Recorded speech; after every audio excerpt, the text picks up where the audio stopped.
ہمارے لیے یہ بات نہایت افسوسناک ہے کہ جوائنٹ پارلیمانی کمیٹی نے وہ رویہ اپنایا پہلے دیا ہے. اس نے یہ واضح کر دیا کہ وہ امینڈمنٹ بل میں ترمیمات کے لیے سنجیدہ نہیں ہیں بلکہ وہ کسی مخصوص ایجنڈے کے اوپر کام کر رہے ہیں.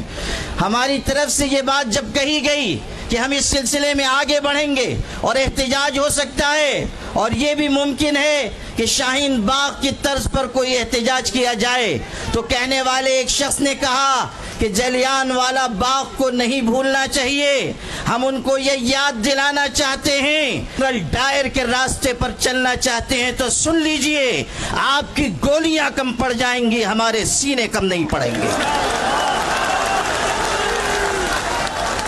آپ کس کو دھمکی دے رہے ہیں اور آپ کس قوم کو مخاطب کر رہے ہیں کہ آپ یہ سمجھتے ہیں کہ مسلمانوں کو خون کی ننھی منی ندیوں سے چل سکیں گے؟ سن لیجئے، ہم وہ ہیں کہ خون کے بحر قلزم سے گزر کر بھی داستان عزم و عزیمت لکھ کر آپ کو دکھا دیں گے.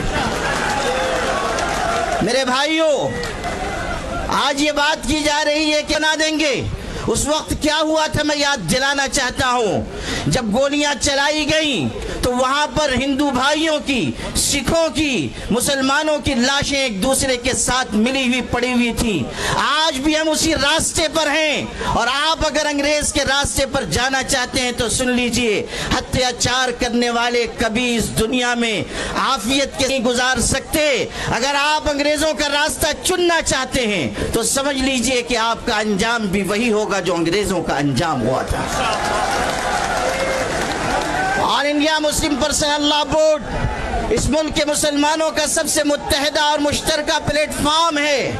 اگر وہ یہ آواز دے رہا ہے کہ وقف ترمیمی بل کو واپس لیا جائے تو حکومت کو اس بل کو واپس لینا چاہیے. یہ مت سمجھیے کہ صرف چند ہزار مسلمان جمع ہوں گے اور بات مکمل ہو جائے گی.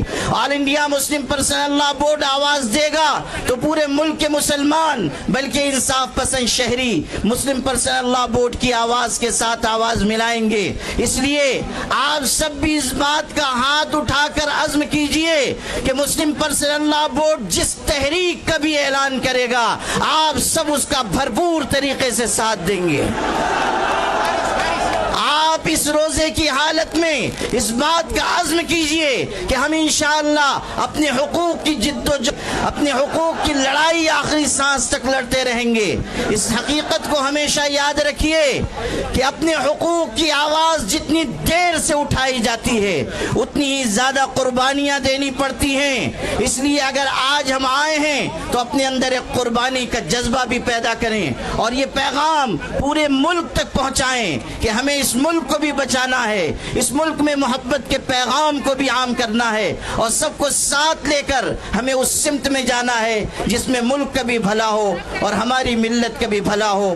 آپ کی یہ قیادت جو یہاں موجود ہے، اگر آپ اسے بوڑھی اور بزدل قیادت سمجھتے ہیں تو سن لیجئے، آج یہ یہاں بیٹھے ہوئے ہیں لیکن کل اگر اللہ نے ایسا موقع دیا کہ ہمیں اس لڑائی کو آگے بڑھانا پڑا تو آپ دیکھیں گے کہ یہ قیادت قلم اور کاغذ چھوڑ کر ہتھکڑیوں کا بھی استقبال کرے گی اور اپنے سینے کھول دے گی اور آپ کی لڑائی آخری سیڑھی تک لڑی جائے گی. اسی لیے میں یہ کہا کرتا ہوں اپنی قیادت کے بارے میں کہ یہ الگ بات ہے کہ چپ چاپ کھڑے رہتے ہیں، پھر بھی جو لوگ بڑے ہیں بڑے رہتے ہیں. ایسے درویشوں سے ملتا ہے ہمارا شجرہ جن کی ٹھوکر میں کئی تاج پڑے رہتے ہیں. وآخر دعوانا